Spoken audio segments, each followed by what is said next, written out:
The Lighthouse, guys, is now in theaters, and it is the latest A24 movie from director Robert Eggers, the same director that gave us The Witch. Is his sophomore effort any good? Let's find out. So, firstly, this is a movie that stars Robert Pattinson and William Dafoe. They are two lighthouse keepers, and they are on an island in the I believe it's 90s. They are there to protect the lighthouse at the same time not go insane and wanting to kill each other. This is a movie that, it being an A24 movie, it's an art house drama with elements of horror, and I was very much so excited for this movie. In fact, I actually have to be honest with you guys. This was my most anticipated movie of October. I was so excited for this movie. I love The Witch, and to see Robert Eggers' sophomore debut be about a movie in the 1890s, I was on board. And the trailers made it seem very fascinating too. But the question is this movie quality entertainment? Let's find out. Firstly, I just wanted to give huge props to the acting in this movie. William Dafoe and Robert Pattinson are incredible in this movie. They give Oscar caliber performances. It's incredible to see them on screen, honestly, to face off against each other and just the banter that they have. And that's the thing, the writing also enhances these characters, I think, because the writing has these two characters be a juxtaposition of each other. You know, you have Robert Pattinson's character is very quiet, very to himself, doesn't really like confrontation. Whilst on the other hand, you have William Dafoe, who is a character that's very loud, very bombocious, and he is all about confrontation.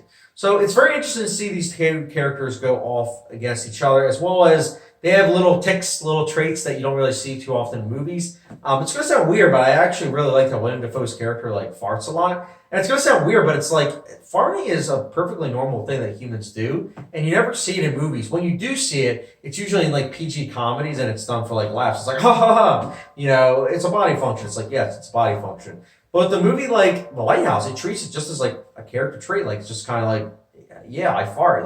It's just human. This is what humans do, and I like that, honestly. It's gonna sound weird saying that, but I actually like that because it's realistic.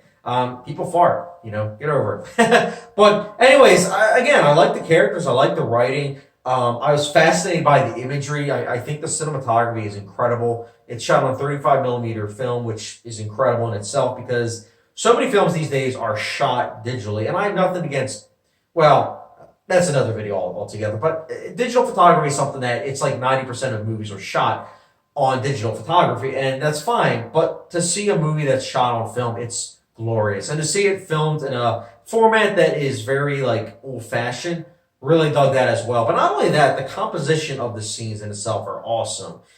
So many scenes in itself that could be just framed and put into your apartment or house. It's awesome, honestly. The score is also very creepy. Mark Corbin does such a great job with the score. Not as great as the score with The Witch, in my opinion, but I do think it is a very eerie and creepy score that really is fitting, especially with the time period that's trying to portray. Good stuff. Symbolism metaphors in this movie I also think are great. It did kind of admits me into the first time I saw it, because I'm going to be honest with you guys. I saw this movie Friday night. It was a late showing, but as soon as the movie ended, I told myself, I need to rewatch this. Before I even decide to review this, I need to rewatch it. So that's why I'm reviewing it on a Tuesday night, because I decided to watch it again Tuesday night.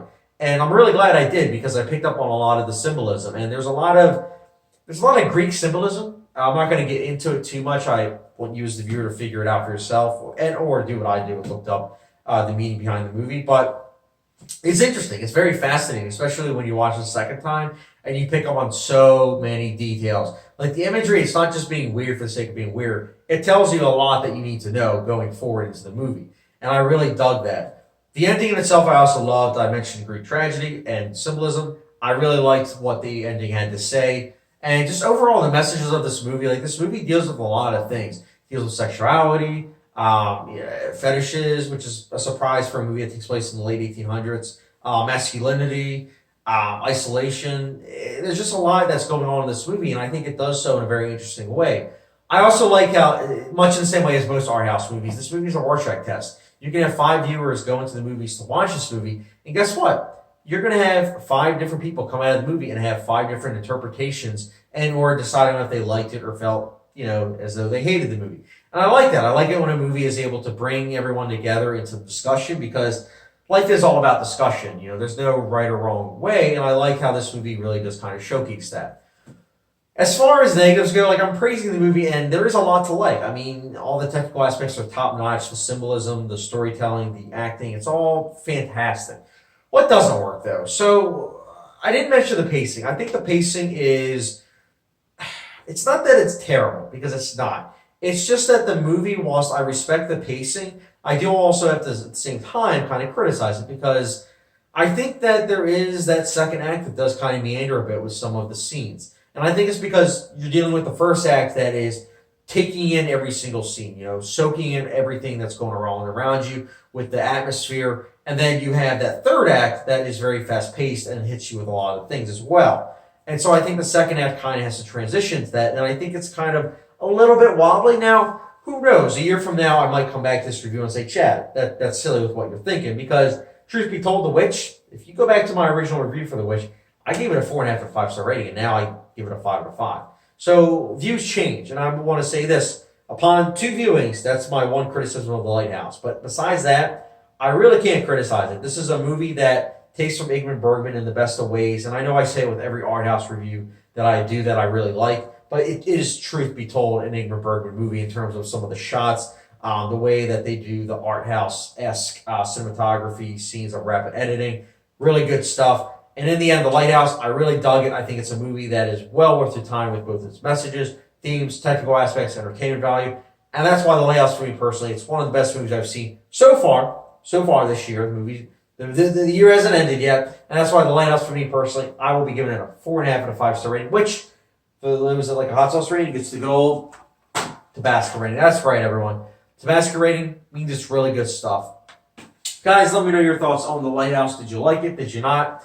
Also, if you're not a fan of art house movies or independent filmmaking, don't go see this. The second time I saw this movie, it was a terrible experience. I loved the movie the second time, but I had 3 old bats sit behind me. And right from the beginning, I knew that this was not their type of movie and that they did not know what they were getting themselves into.